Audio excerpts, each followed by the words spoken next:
Hola, ¿qué tal? Sean todos ustedes nuevamente bienvenidos a este espacio de este programa, Fundamento de Doctrina del Ministerio Semilla de Vida.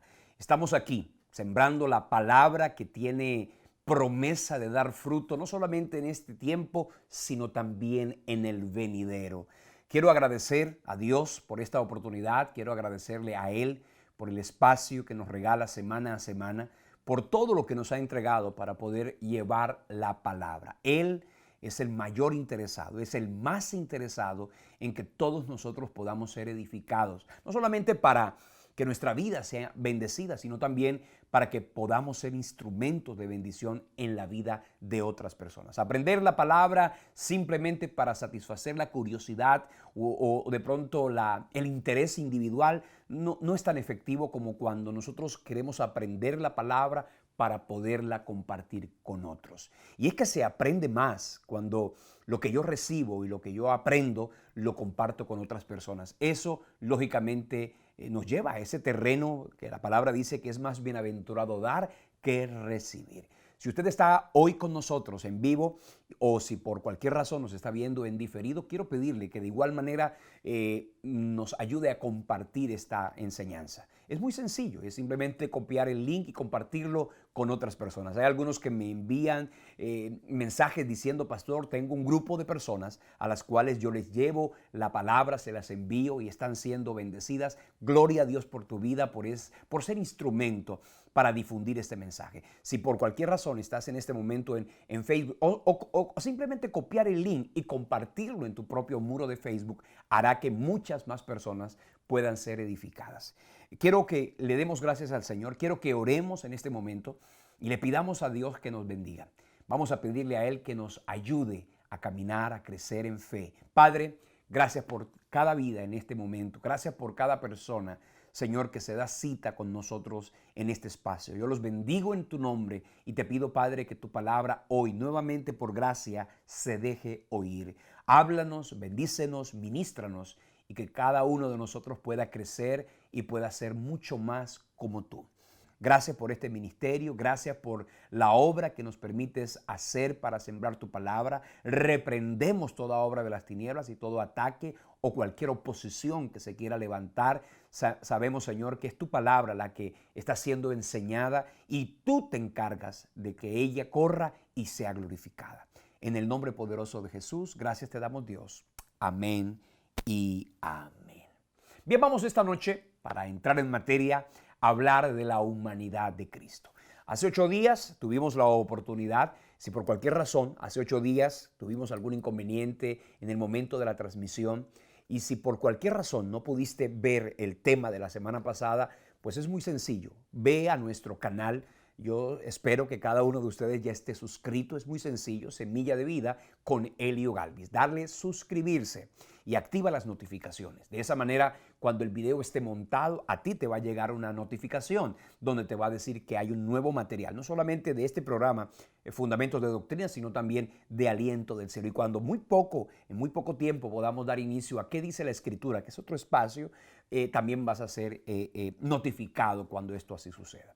La semana pasada estuvimos hablando de la divinidad de Cristo y es un tema fundamental.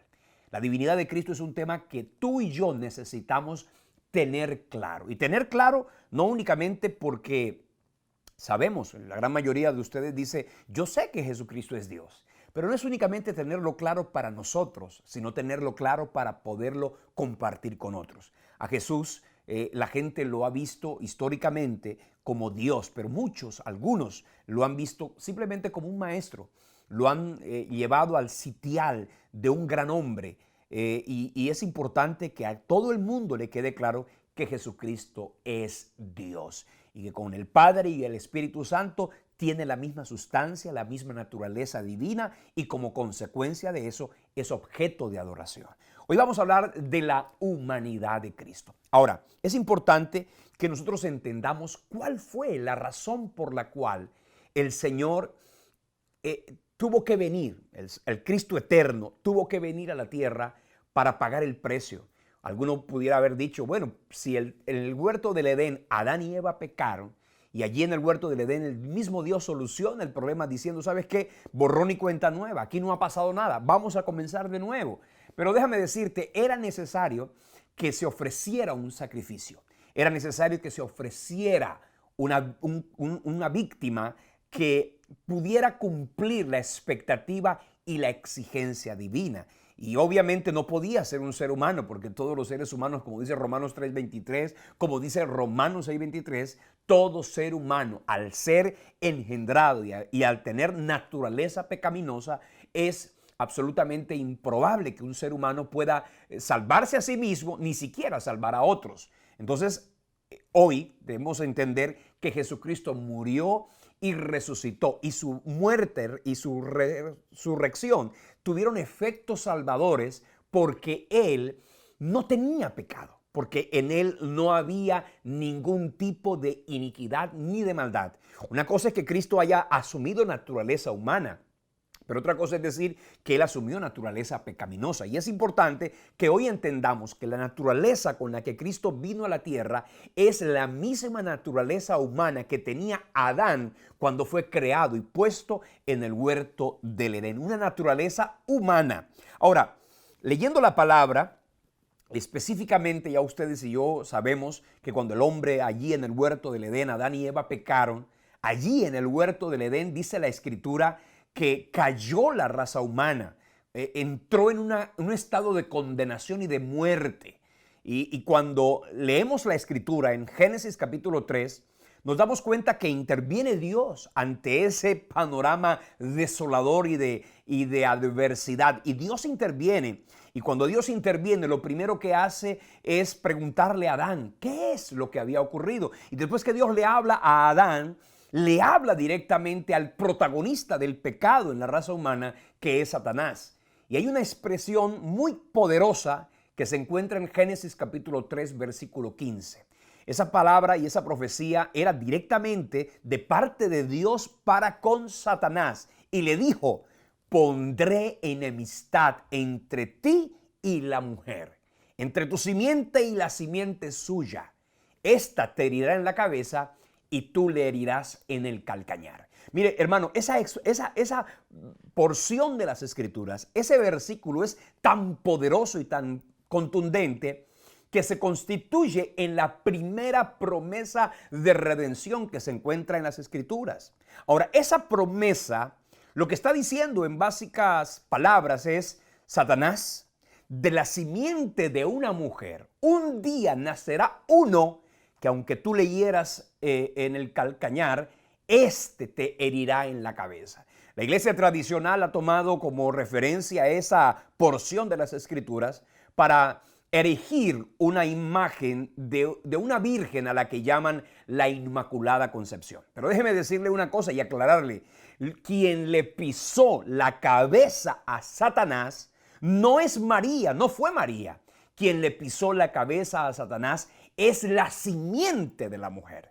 Es decir, fue el de la descendencia de una mujer, y específicamente refiriéndose a la segunda persona de la Trinidad, Cristo. Él fue quien ofreció el sacrificio. Él fue el que se entregó a sí mismo. Ahora, cuando ustedes y yo miramos la Escritura, quiero hacer referencia a un pasaje que de alguna manera cuenta un poquito esta revelación de la redención. Se encuentra en el libro de Números, en el capítulo 21. En el versículo 7, ahí está la Escritura contándole el momento en el que el pueblo de Israel había murmurado en contra de Dios, en contra de Moisés. Y dice la Escritura que allí Dios mandó que se llegara al pueblo una plaga de serpientes, que obviamente mataron a muchas personas. Y cuando el pueblo de Israel, viendo lo que estaba ocurriendo, porque aquello fue una gran mortandad, porque aquello fue un asunto de grandes proporciones, dice la Biblia que murió mucho pueblo, dice que el pueblo llegó ante Moisés y le dijo el pueblo, pídele a Dios que quite las serpientes. Y bueno, Moisés va y le dice a Dios que quite las serpientes, pero ahí es Dios interviniendo y le dice a Moisés de la siguiente manera.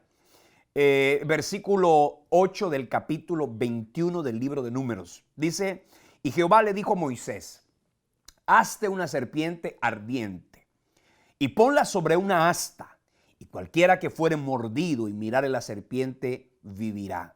Y dice la palabra que Moisés hizo una serpiente de bronce y la puso sobre una asta. Y cuando alguna serpiente mordía a alguno, miraba a la serpiente de bronce y vivía. Este pasaje es tan poderoso que si usted lee Juan capítulo 3 versículo 14, dice que de la misma manera que como Moisés levantó la serpiente en el desierto, así era necesario que el Hijo del Hombre fuera levantado. Lo que está diciendo la palabra es esto, que Jesucristo vino a la tierra, y me llama la atención que dice la palabra que esa serpiente, porque él asumió una forma de pecado, no que él asumió el pecado en su naturaleza, sino que él asumió la representatividad de la raza humana, que obviamente al ser pecadora, él debía recibir el rigor del pecado. Ahora, cuando leemos la palabra, dice que Jesucristo cuando es levantado como una obra de gracia, de infinita bondad, lo que entendemos es que allí Dios el Padre cargó el pecado de la humanidad. Ahora, ese acto glorioso de que Él haya venido y haya tomado forma humana para que de esa manera, siendo representante de la humanidad, pudiera enfrentarse no solamente ante la muerte, sino que pudiera enfrentarse ante el mismo Satanás para, lógicamente, arrebatar la libertad y la salvación de aquellos que desde el huerto del Edén habían sucumbido ante el pecado. El próximo jueves, si el Señor nos lo permite, y específicamente entendiendo que es Semana Santa, el próximo jueves vamos a hablar de una manera muy particular de la muerte de Cristo. Ese será el tema del próximo jueves. Vamos a hablar acerca de los efectos. ¿Por qué era necesario que Cristo muriera? Hoy simplemente quiero que hagamos referencia a la humanidad de Cristo. Porque si es lógico que Cristo es Dios, es también importante que tengamos claro que además de ser Dios, Él es hombre. Y era hombre cuando vino a la tierra y asumió la naturaleza humana. Ustedes todos deben saber que Cristo se hizo hombre para representar a la humanidad ante el mismo diablo y arrebatar como consecuencia la autoridad que el hombre había perdido.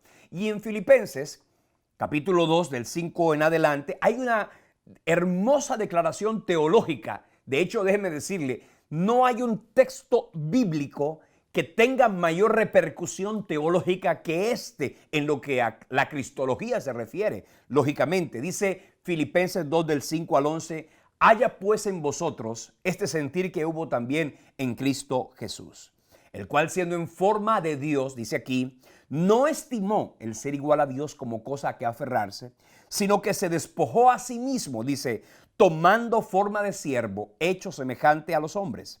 Y dice, y estando en la condición de hombre, se humilló a sí mismo, haciéndose obediente hasta la muerte y muerte de cruz.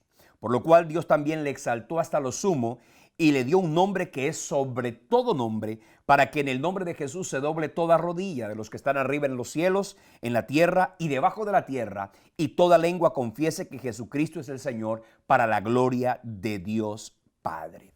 Cuando leemos esta porción de las Escrituras, entendemos que Cristo, la segunda persona de la Trinidad, se hizo hombre.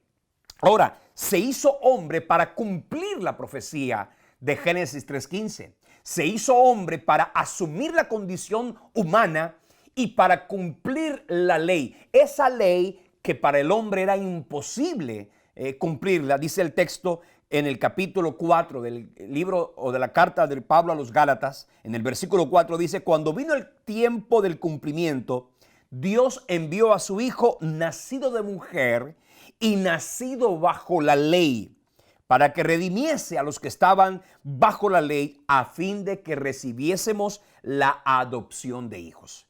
Permítame explicarle esta verdad, es que Cristo no vino a enseñarnos buenas prácticas de convivencia o de comportamiento. Él no vino a darnos ejemplo de milagros y de poder y de sanidades y de liberaciones. sobre todo y principalmente Cristo vino a morir. Y por eso dice la Biblia, nacido de mujer y nacido bajo la ley. ¿Por qué? Porque Él necesitaba como hombre representar a esa humanidad caída y perdida. Entonces Él necesitaba una condición humana, Él necesitaba una naturaleza humana para poder representar al hombre y ser en consecuencia un sustituto perfecto. Cuando la gente dice que Cristo murió por nosotros, lo que tiene que entender es que Cristo fue el sustituto. En aquella cruz, quien debió morir a causa del pecado, debimos haber sido nosotros, porque la Biblia dice, la paga del pecado es muerte. Romanos 6:23 lo aclara de una manera contundente. De modo que todo ser humano, al ser pecador, necesitaba morir y tiene que morir. Pero cuando Cristo, sin ser pecador, asume naturaleza humana incorruptible. Por eso es que el bronce del capítulo 21 del libro de Números hace referencia a esa incorruptibilidad. Es decir, fue hecho en todo semejante a los hombres, dice el texto sagrado, pero sin pecado. ¿Por qué? Porque Él nació bajo la ley y cumplió la ley. No hubo un ser humano en la tierra, ni lo habrá, que pueda decir que cumplió con rigurosidad los decretos y los estamentos de la ley mosaica. El único que pudo cumplir la ley con cabalidad es el Señor Jesucristo. Ahora, Él viene a la tierra, asume naturaleza humana. Hebreos 2, versículo 14 dice, así que por cuanto los hijos participaron de carne y sangre, hablando de Cristo, dice, Él también participó de lo mismo, para destruir por medio de la muerte al que tenía el imperio de la muerte, esto es al diablo. Y dice el versículo 15, y librar a todos los que por el temor de la muerte estaban durante toda la vida sujetos a servidumbre. Ahora, recuerde, Él participó de carne y sangre porque era necesario que Él derramara la sangre. Hebreos 9:22 lo dice de una manera contundente cuando explica y enseña, sin derramamiento de sangre no hay remisión de pecado. Que quiere decir que la vida de la carne está en la sangre. Cuando una persona derrama su sangre, en el caso de la muerte, ese es el pago del pecado. Ahora, Cristo derrama su sangre no por su pecado, Él derrama su sangre por nuestro pecado. Recuerde, su obra es sustitutoria. Su sacrificio es un sacrificio sustitutorio. Entonces, de eso vamos a hablar con mayor precisión y profundidad el próximo jueves, si el Señor nos lo permite. Ahora, dice la Biblia, cuando se refiere, por supuesto, a Cristo, ese texto de Juan capítulo 1, que es poderoso, ese texto de Juan capítulo 1 que es contundente cuando enseña, y aquel verbo fue hecho carne, hablando de Dios. Ese verbo de Juan 1:1 dice que en el principio era el verbo y el verbo era con Dios y el verbo era Dios. Ese verbo que es el logos eterno, el logos divino, dice la palabra en el versículo 14, fue hecho carne. Y dice que habitó entre los hombres. Y más adelante dice, y vimos su gloria, gloria como la del unigénito del Padre. Cristo se encarnó. El Dios Todopoderoso, la segunda persona de la Trinidad, se encarnó. Ya le expliqué para qué. Para que Él pudiera ser el sustituto perfecto en aquella cruz del Calvario. Mira lo que dice la segunda carta a los Corintios, capítulo 5, versículo 21. Dice, al que no conoció pecado, el que no cometió pecado, el que no pensó, ni siquiera por acción o por omisión, ni por evasión, dice la Biblia, Él no conoció pecado, pero por nosotros Dios el Padre lo hizo pecado, para que nosotros fuésemos en Él justificados. Dice, para que fuésemos hechos justicia de Dios. Quiere decir allí algo contundente, y es, Él muere, ¿cierto? Y su muerte, que lógicamente no es para Él, esa muerte era para cada uno de nosotros, fue una muerte perfecta. Y fue una muerte perfecta para liberar no solamente al hombre, para rescatar a la humanidad, y a Satanás darle la estocada contundente, como dice el capítulo 3, versículo 15 de Génesis. Este te herirá en la cabeza. La herida de Satanás fue mortal. La herida de Satanás fue contundente, tanto que allí en la cruz del Calvario, y usted lo leyó conmigo la semana pasada en Colosenses 2, 14 y 15, en la cruz del Calvario, Cristo triunfó sobre él. En la cruz del Calvario fue exhibido Satanás públicamente y triunfó, dice el pasaje, sobre las tinieblas en la cruz del Calvario. Entonces allí entendemos por qué era necesaria la encarnación. Ahí entendemos por qué era preciso que Cristo muriera y, lógicamente, asumiera una naturaleza humana. Ahora, la encarnación de Cristo le dio una humanidad. Ahora, pero es importante que entendamos qué clase de humanidad tuvo Cristo. ¿Qué clase de condición tuvo Cristo? Si ustedes leen conmigo allá el capítulo 2 de la carta a los Filipenses, desde el 5 en adelante, ahí encontramos unas expresiones que son contundentes. Por ejemplo, aquella donde dice que Él se despojó a sí mismo. Eso en teología se conoce con el nombre de kenosis. Él se despojó a sí mismo. Lo que puede decir la expresión kenosis en el idioma español, para hacerlo entendible, es que Cristo se vació. Es decir, su gloria, Él vació su gloria. De hecho, la palabra kenosis significa justamente eso, vaciamiento. Es decir, que Cristo se despoja voluntariamente, no de su divinidad, porque ya lo dijimos la semana pasada, y es importante que a usted le quede absolutamente claro que Cristo se despojó de su gloria. Él se despojó de algunas atribuciones divinas, que Él se quiso limitar.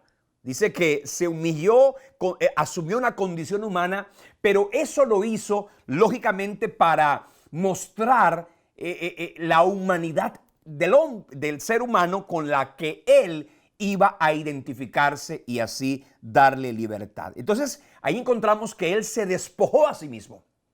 Cristo dejó su gloria. Recuerde, Él dejó, para explicárselo de alguna manera, es como si el comandante en jefe de un gran ejército, ¿cierto? Se quita su atuendo militar, donde están puestas todas sus charreteras, donde están puestas todas sus, digamos, insignias. Cristo no se despojó de su divinidad, Él se despojó de la gloria que su divinidad le daba, pero Él dice que se humilló a sí mismo. Entonces, esa expresión de humillación, porque escúcheme, si el todopoderoso Dios se hace un hombre, ya eso de por sí es una humillación. Y ahí es lo que la Biblia denomina kenosis. Esa es una palabra griega que significa vaciamiento.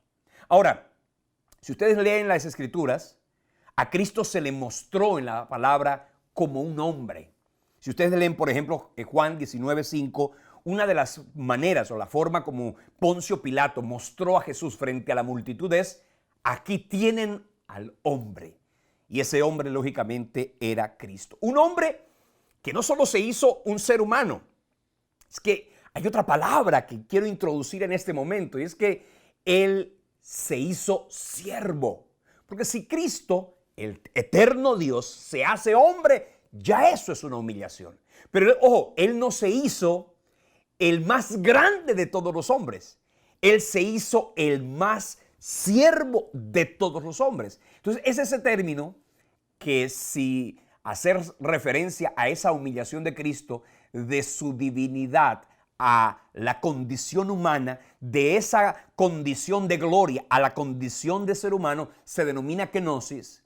Pues dice la palabra: y estando en la condición de hombre, se humilló a sí mismo, haciéndose obediente hasta la muerte y muerte de cruz. Esa humillación extrema, esa humillación de contundencia, se denomina como tapeinosis. Y esa tapeinosis hace que Cristo se haga un siervo. Y ustedes pueden leer conmigo expresiones contundentes como cuando Él dijo: yo no he venido para ser servido, sino para servir.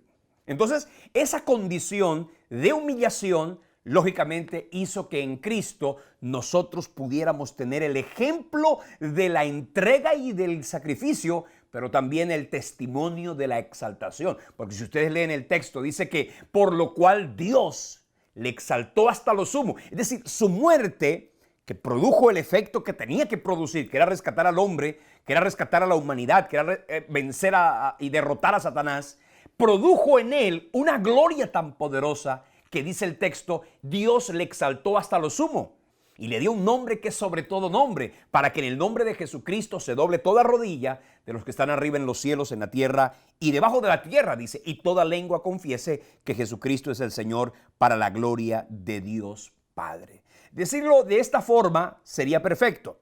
Siendo de condición divina, no retuvo ávidamente el ser igual a Dios. Escuche bien, porque aquí hay una demostración de la divinidad que es importante que nos quede clara, sino que se despojó a sí mismo tomando condición de siervo, haciendo semejante a los hombres y apareciendo en su porte como hombre, su apariencia era la de un hombre, y se humilló a sí mismo, obedeciendo hasta la muerte, y no cualquier muerte, una muerte de cruz, una muerte que implicaba lo que decía la ley, el derramamiento de sangre, que luego el autor a los Hebreos capítulo 9 versículo 22 explica por qué es que Cristo muere y entrega su sangre. Y no es que Él entregó medio litro de sangre, no. Él entregó la sangre, y cuando dice que entregó la sangre, lo que está diciendo es que Él entregó la vida, porque dice la palabra, la vida de la carne está en la sangre. Es decir, que si Cristo entrega un poco de su sangre, no hubiese servido de redención. Él tenía que entregar no una gota de sangre, no medio litro de sangre, como cuando el donante de sangre hoy día. Él tenía que entregar su sangre, porque él tenía que entregar su vida, porque la vida de la carne está en la sangre, y como él estaba siendo sustituto del pecador, era necesario que su muerte fuera una muerte sustitutoria. Él asumió una naturaleza humana privada de gloria. Recuerde, privada de gloria, no privada de humanidad, porque cuando la gente mira a Jesús en su manifestación poderosa, antes y después de su encarnación, la gente puede mirar a Cristo con la sublimidad de la divinidad, ignorando y en detrimento de su humanidad. Y es que es importante que entendamos que Jesucristo es Dios, pero también es importante que entendamos que Él era un hombre que no tenía, digamos, un pensamiento divino, que no tenía un comportamiento divino, que no tenía una tendencia divina, que tenía además una naturaleza divina. En Cristo estaba perfectamente la humanidad y la divinidad, en lo que se denomina en teología como la unión hipostática, es decir, la unión de dos esencias y de dos naturalezas de una manera precisa y de una manera perfecta. Decir unión hipostática es decir que Jesucristo es Dios, todo Dios, y que es hombre, que es perfectamente Dios y que es perfectamente hombre. No es que 50% hombre, 50% Dios. No era un hombre que se comportaba como Dios, no era un Dios que pensaba como hombre, no. Él era Dios y además era hombre al mismo tiempo. Hacerse semejante a los hombres comportó para él renuncia para luego obtener la victoria. Y desde luego él entregó sus privilegios para poder darnos a ti y a mí esa libertad. Por eso es importante que nosotros entendamos que dice, él siendo rico se hizo pobre. No fue que él vino a la tierra, le repito, en condición de gloria. Él vino a la tierra siendo rico, se hizo pobre, para que nosotros con su pobreza fuésemos enriquecidos. Por eso es que el texto dice, Dios lo exaltó hasta lo sumo y le dio un nombre que es sobre todo nombre. Entonces, entendiendo qué es encarnación, Dios, la segunda persona de la divinidad, asume forma humana y naturaleza humana. No fue una aparición. No fue que Cristo se apareció como en las cristofanías del antiguo pacto. No, era necesario que Él asumiera cuerpo humano. Era necesario que Él asumiera naturaleza humana, que tuviera espíritu, alma y cuerpo humanos, para que en esa encarnación fuese el representante perfecto, el sustituto perfecto de una humanidad perdida y pecaminosa. Él no cometió pecado, se hizo pecado, asumió la responsabilidad del pecado que otro había cometido. Es un pecado imputado, es un pecado asumido, es un pecado, como lo decía el texto. Dice que Jehová cargó en él, ¿cierto? Allá en el libro del profeta Isaías, en el capítulo 53, Jehová cargó en él el castigo de nuestra paz. Él cargó en él el pecado. Y eso obviamente lo vamos a compartir la próxima semana cuando entendamos qué significó exactamente que él haya muerto y el efecto de esa muerte sustitutoria. Pero dice el texto, Dios lo exaltó hasta lo sumo y le dio un nombre que es sobre todo nombre. Eso me habla no solamente de la humillación, me habla de la exaltación de Cristo. De eso también vamos a compartir en semanas siguientes.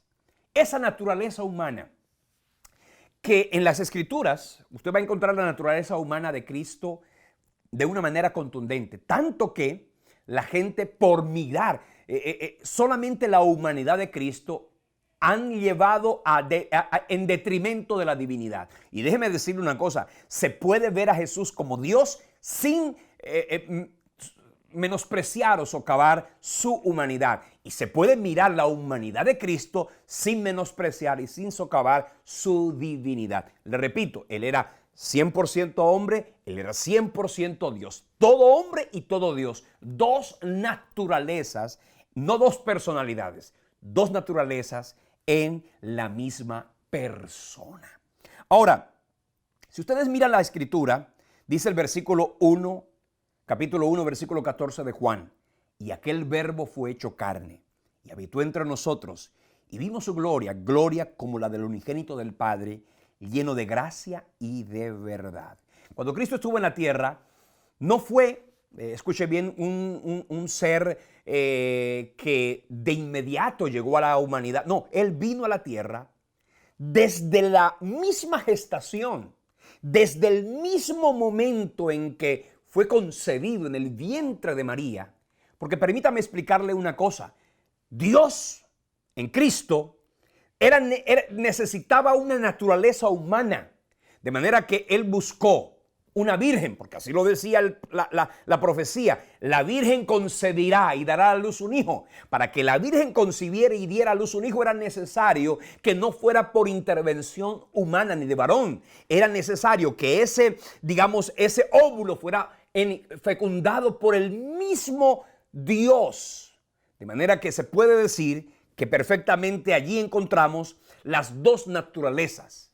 La naturaleza humana que le transmitió María al ser ella la madre de Jesús, y la naturaleza divina con la que el mismo Dios, dice la Escritura, lo engendró. De manera que ahí estaban perfectamente esas dos naturalezas. Y es importante que nosotros aclaremos en este instante lo siguiente.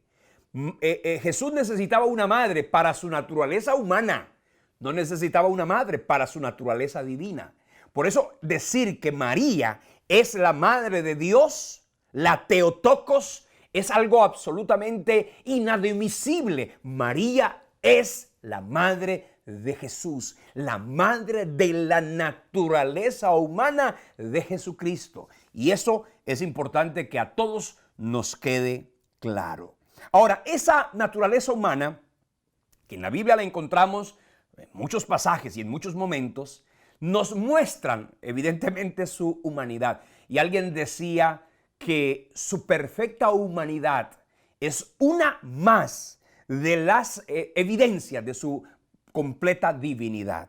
Los nombres que ustedes pueden encontrar, los nombres humanos que la Biblia le da a Jesús, son contundentes. Por ejemplo, la Biblia llama a Jesús hombre. Primera carta del apóstol Pablo a Timoteo, capítulo 2, versículo 5, dice, porque hay un solo Dios y un solo mediador entre Dios y los hombres. Dice, Jesucristo hombre. Quiere decir, ¿por qué? Porque el Dios eterno se hizo hombre para que los hombres pudieran hacerse hijos de Dios. Entonces, ahí está la razón de su encarnación. Y en la Biblia encontramos una expresión que ya lo explicábamos la semana antepasada, y era esa expresión hijo del hombre, que aparece en las Escrituras 77 veces solamente en el Nuevo Testamento, y hace referencia justamente a esa naturaleza humana. Dice la Biblia en Lucas 19:10, porque el Hijo del Hombre vino a buscar y a salvar lo que se había perdido. Entonces, esos nombres con los que Jesús se identificó eran nombres humanos. Y eran nombres humanos, de hecho, su nombre Jesús tiene una connotación de humanidad que ya compartíamos en momentos anteriores. Su naturaleza física es innegable. Él no era un ser etéreo, no era una aparición, él no era, él era un ser humano, tanto que por su humanidad algunos simplemente lo menospreciaron. Por su perfecta humanidad, su apariencia corporal humana hizo que algunos lo menospreciaran. ¿Acaso no lo menospreciaron en Nazaret, de donde él era? ¿Por qué? Porque evidentemente su humanidad, que ya entendemos por qué era necesaria esa naturaleza humana lo llevó a que algunos menospreciaran. Y esa naturaleza física nos mostró la contundencia de su encarnación. Dice la palabra en Hebreos 2:14, así que por cuanto los hijos participaron de carne y sangre, él, hablando del verbo eterno, el Dios eterno, dice, se hizo carne. ¿Para qué? ¿Para qué se hizo carne? Y ahí el pasaje lo dice, para enfrentar al que tenía el imperio de la muerte, esto es, al diablo. Entonces, si ustedes miran a Jesús, no solamente cuando estuvo en la tierra, porque todos sabemos que Jesús tuvo 33 años de vida, 30 años de vida normal, ¿cierto? 30 años de una vida cotidiana. Dice la Escritura en Lucas 2:42 que Jesús creció como crecían todos los niños. Creció en gracia y en sabiduría y en estatura. De modo que Cristo no llegó como algunas personas dicen que cuando él era niño, él hacía milagros, que cogía palos. No, él creció y su crecimiento fue absolutamente natural. Tenía condición humana y como tal tenía todas y cada una de las características específicas del género humano. Es decir, que cuando miramos esa apariencia física de Cristo nos damos cuenta de que en la Biblia encontramos que él comió. Él tenía un cuerpo, que él estuvo limitado, ya lo compartíamos en clases anteriores, estuvo limitado por el tiempo, estuvo limitado por el espacio, pero tuvo hambre, dice la palabra de Dios, comió, tuvo sed, durmió, sintió agonía y también murió. Su muerte no fue una muerte simbólica, como dice el Islam. ¿Sabes que el Islam dice que Jesús no murió en la cruz, sino que Jesús se desmayó en la cruz? No, mi hermano, él murió y su muerte fue tan contundente que hubo necesidad de quebrar las piernas a los dos ladrones que estaban a su lado, pero a él no, porque era evidente que él había muerto. Dice la palabra, y esa naturaleza humana que él asumió, me preguntó alguien esta semana por teléfono, me dijo, pastor, quiero hacerle esta pregunta. Cuando Cristo vino a la tierra, se hizo hombre, cuando él se fue al cielo, dejó su humanidad. Pues déjeme decirle una cosa. Primero, él no dejó su cuerpo, porque ustedes y yo sabemos que él murió y resucitó. Su cuerpo corruptible se volvió incorruptible. Su cuerpo mortal se volvió inmortal. Tanto es que él prometió darle vida eterna a todo aquel que en él cree. Por eso es que un creyente que sabe que Cristo es la resurrección y la vida, ¿cierto?, y que se entregó a él, puede decir con exactitud y certeza, ¿sabes qué? Si él venció la muerte, yo también la venceré. Por eso es que primera a los Tesalonicenses capítulo 4 del 13 en adelante y primera carta a los Corintios del capítulo 15 desde el 51 en adelante hace referencia a la muerte como algo insignificante frente a la majestad de una resurrección que Cristo no solamente vivió para él, sino que le prometió a todo ser humano. Dice que esa humanidad que él asumió, ese cuerpo humano que él asumió, ese cuerpo resucitó. Es decir, que en el cielo Jesús tiene cuerpo humano. Y tiene cuerpo humano con las características y la apariencia, tanto que cuando Él vuelva en gloria, dice la palabra, mirarán al que traspasaron. Lo dijo el profeta Zacarías y lo encontramos, por ejemplo, allá en Mateo 24:30, donde dice que aparecerá la señal del Hijo del Hombre en el cielo. Entonces lamentarán todas las tribus de Israel y todas las tribus de la tierra y verán al Hijo del Hombre viniendo en las nubes con gran poder y gloria. Apocalipsis capítulo 1, versículo 7 dice, aquí viene con las nubes y todo ojo lo verá. Y los que le traspasaron y todos los linajes de la tierra harán lamentación por él. Mire, mi hermano, Cristo se llevó al cielo un cuerpo humano, no corruptible, sino glorificado. Es decir, lo mortal se vistió de inmortalidad y lo corruptible se vistió de inmortalidad. Ese mismo cuerpo resucitado, glorificado, ese mismo cuerpo tendrá. Ahora, permítame explicarle una cosa. Cristo asumió en su encarnación una naturaleza humana que nunca dejó. Tanto, y ya lo leíamos en esos pasajes como por ejemplo en la carta a Timoteo 2:5, un solo mediador entre Dios y los hombres, Jesucristo hombre. De hecho, cuando ustedes miran, por ejemplo, en el libro de los Hechos, en el capítulo 7, versículo 55, a Esteban en medio del martirio, ver a Jesús allí a la diestra del Padre y verlo e identificarlo por demás. Entonces, importante que eso lo tengamos clara. En su parentesco humano, ya explicamos que María es la madre de la naturaleza humana, no madre de la naturaleza divina. Tuvo limitaciones físicas totalmente normales. Le dije, tuvo cansancio, Juan 4:6. Se durmió, Mateo 8:24. Tuvo hambre, Mateo 21:18. Tuvo sed, Juan 19:18. Padeció agonía, Lucas 22:44. Murió, como dice Lucas 23:46. Dice, entonces Jesús clamando a gran voz dijo, Padre, en tus manos encomiendo mi espíritu. Y habiendo dicho esto, expiró, murió. Su muerte no fue, digamos, simbólica. Su muerte fue una muerte real. Y tanto que fue al sepulcro. La profecía decía que él no vería corrupción, porque Dios le levantaría de entre los muertos. Pero él estuvo aquí en la tierra, limitado, completamente limitado. Y es que, permítame explicarle eso, algunos han querido negar la divinidad de Cristo, porque cuando ven a un Jesús durante 3 años de ministerio, limitado en el espacio, limitado en el tiempo, limitado, autolimitado, entonces dicen, es imposible que ese Cristo autolimitado sea Dios. Entonces niegan la divinidad en detrimento de su humanidad. Pero él era 100% Dios, 100% hombre. Fue tentado.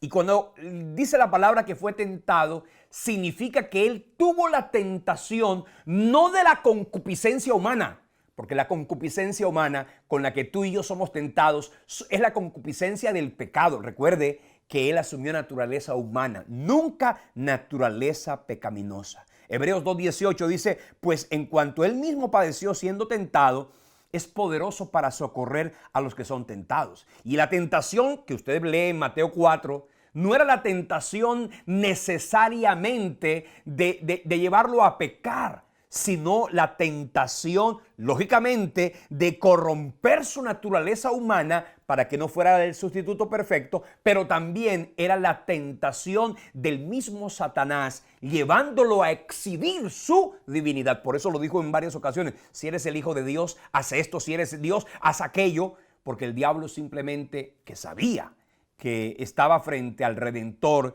lógicamente tenía que corromper su naturaleza humana y así evitar que fuera el sustituto perfecto.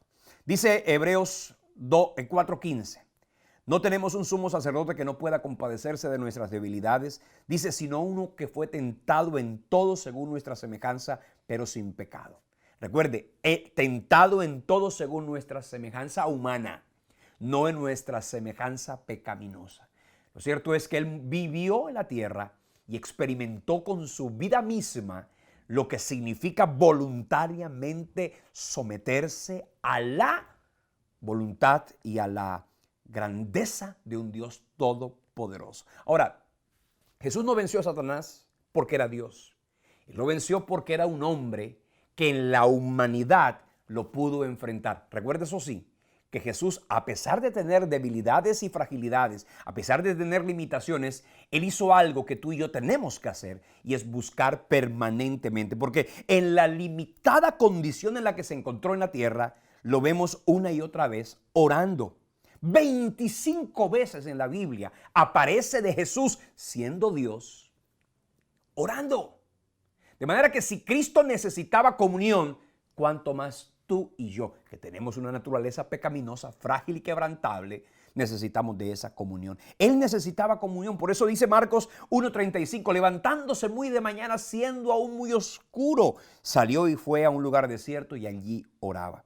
Él necesitaba ser fortalecido. Cuando estuvo en el huerto de Getsemaní, ¿sabes qué? Él vivió la agonía de un ser humano. Lo que lo encontramos allí, frente al rigor de la muerte, de lo que hablaremos la próxima semana, vemos a Jesucristo padeciendo la angustia de la separación.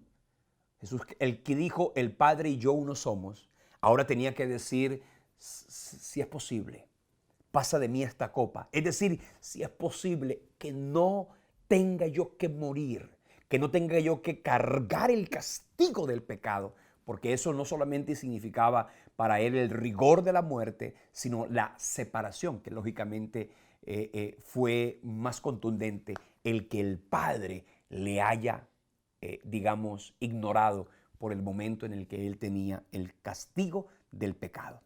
Él necesitaba ser edificado. Y lo encontramos en Hebreos 5:7. Dice, Cristo en los días de su carne, ofreciendo ruegos y súplicas, con gran clamor y lágrimas al que lo podía librar de la muerte, fue oído a causa de su gran temor reverente.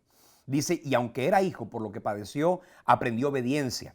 Y habiendo sido perfeccionado, vino a ser autor de eterna salvación para todos los que le obedecen. En esa humanidad, Cristo fue revestido, oiga bien, de la unción. Esa unción que dice la Escritura ya en el libro de Isaías, capítulo 61, dice, el Espíritu del Señor está sobre mí.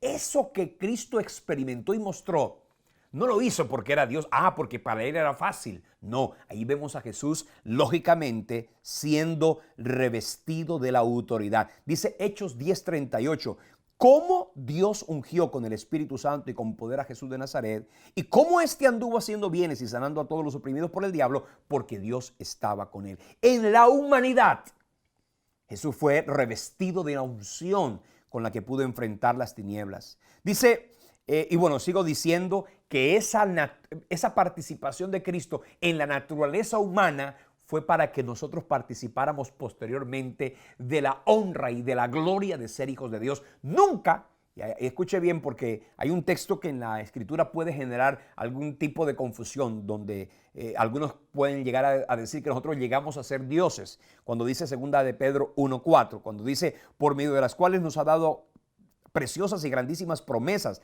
para que por ella llegásemos a ser participantes de la naturaleza divina, habiendo huido de la corrupción que hay en el mundo a causa de la concupiscencia. No está diciendo que el ser humano participa de la naturaleza divina, sino que participa de la comunión y de la cercanía con el todopoderoso Dios. Es decir, el hombre, a través de la obra redentora, puede llegar a participar de la comunión y de la familia de Dios, nunca de la divinidad, porque ningún ser humano puede ostentar esa condición de divinidad. El único que la ostentó y la sostuvo y mantuvo fue el mismo Señor Jesucristo. Mi hermano, en la Biblia encontramos eso que se denomina la unión hipostática mostrada de una manera contundente, donde muestran a Jesús siendo Dios y siendo hombre. Y por ejemplo, voy a mostrarles algunos ejemplos simplemente. Como Dios, Jesús fue adorado. Como hombre, Jesús adoró al Padre. Como Dios, a Jesús se le ora. Como hombre, Jesús oraba. Como hombre, no tuvo pecado. Como Dios, pudo ser tentado.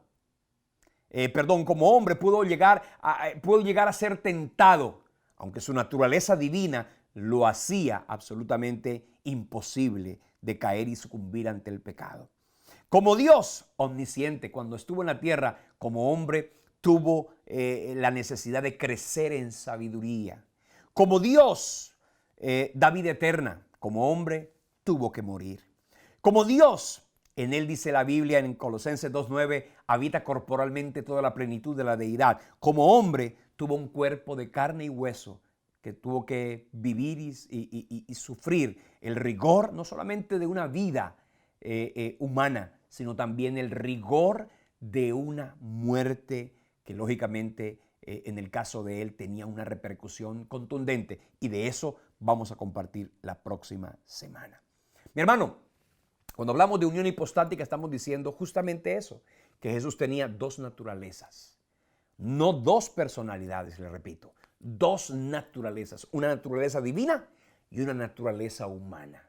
Y como hombre se enfrentó a Satanás, y como Dios lo que hizo fue sostener y mantener la oportunidad de que los hombres pudiéramos rendirnos ante Él y asimismo podernos mostrar la gloria y la grandeza y el poder de Dios. Tanto que Jesús dijo, el que me ha visto a mí, ha visto al Padre. Y de hecho algunos de los que estaban con Él, alrededor de Él, al ver esas manifestaciones de divinidad, se postraron.